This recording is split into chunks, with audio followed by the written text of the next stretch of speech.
The Delaware Statutory Trust, or DST, is a type of investment entity that can be created under the tax code for the purposes of organizing the ownership of a commercial real estate property or other business. The DST is commonly used to funnel capital investment into commercial real estate properties using a tax loophole as the primary means of attracting investors. In this video, we're going to talk about the zero coupon DST as one of the emerging players on the scene of tax advantage investing and what the issues are on both the buy side of the deal and the sell side of the deal. Please take a minute and hit the subscribe link to the channel and series, as well as hitting that notifications bell as we continue to put out information on this topic and how it relates to raising capital financing for commercial real estate projects on a non-recourse basis.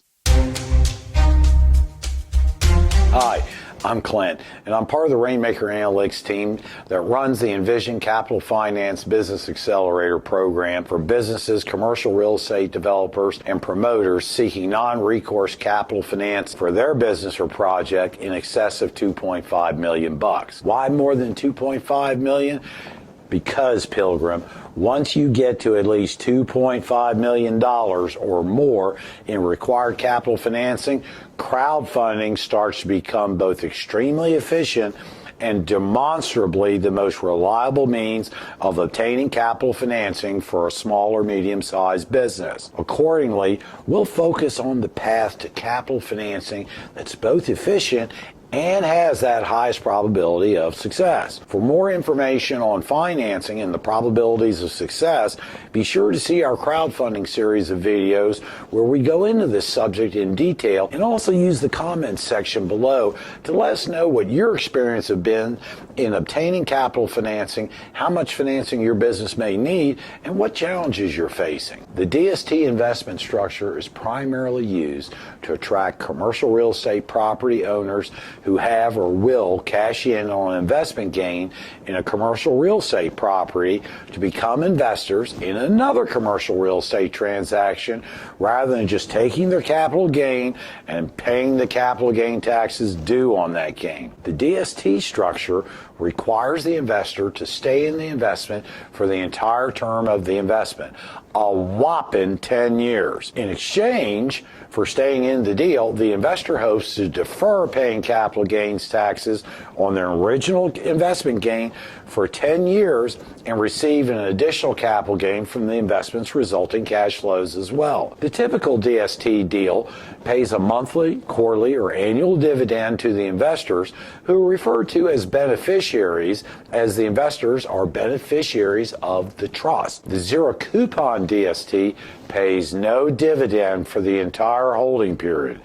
Only when the trust is wound up 10 years from now and the assets sold off 10 years down the line does the investor stand to receive any cash flows. Accordingly, zero coupon DST investments involve a high degree of risk, as there are ample opportunities for changes in market conditions to have the unintended impact of either reducing the future capital gains or even creating potential investment losses, including a total loss of investment, while still having to pay those capital gains owed to the IRS on top of the total loss. From the investor side of things, referred to as the buy side in the financial services industry, the zero coupon DST represents a tremendous amount of potential risk exposure to loss, as we all live in a market economy where the one thing that is certain is that markets will change over time. And the longer the period of time of exposure between when you put your money into a deal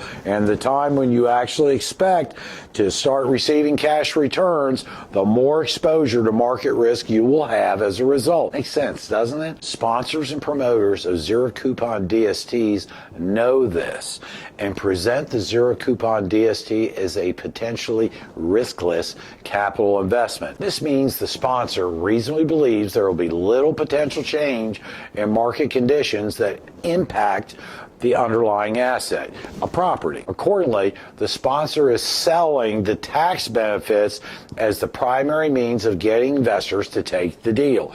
And the potential gain is another matter entirely. A sweetener, a boot, something extra in the deal. Yet another issue, though, is the capital markets themselves. DST transactions tend to be right at the top end of the pricing spectrum, and the sponsors and promoters tend to make the vast majority of their money up front when the deal is funded.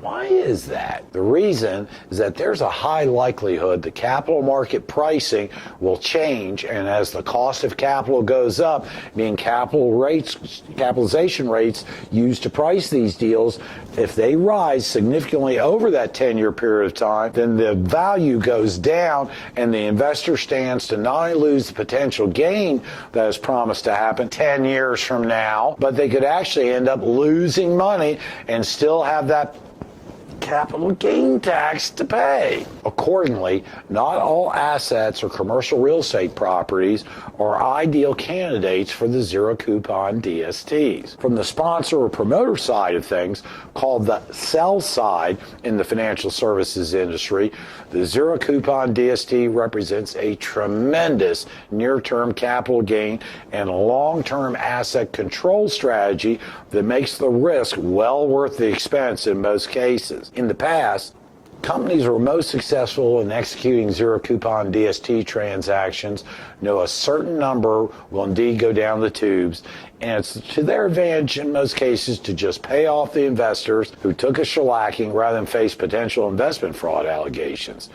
But if you have a pipeline of properties and deals going through the process that pay huge front-end profits, then profits take a hit on a current basis, but the overall viability of the structure and their business model isn't compromised. Hey, this creates conflicts of interest and underwriting due diligence issues, to be sure. So you need to know what you're getting into with a zero coupon DST before you invest or before you decide to sponsor and launch one. Under the Envision Accelerator program, the reach and structure of the DST changes in a way that makes it a win-win for both the buy side and the sell side of the deal, as it should be. The goals need to be measured in terms of the fair treatment of all the parties, and the Envision approach helps eliminate the common conflicts of interest issues, transparency issues, fraud concerns, and exposure to market risks that would otherwise be uncontrollable. So feel free to use the comments section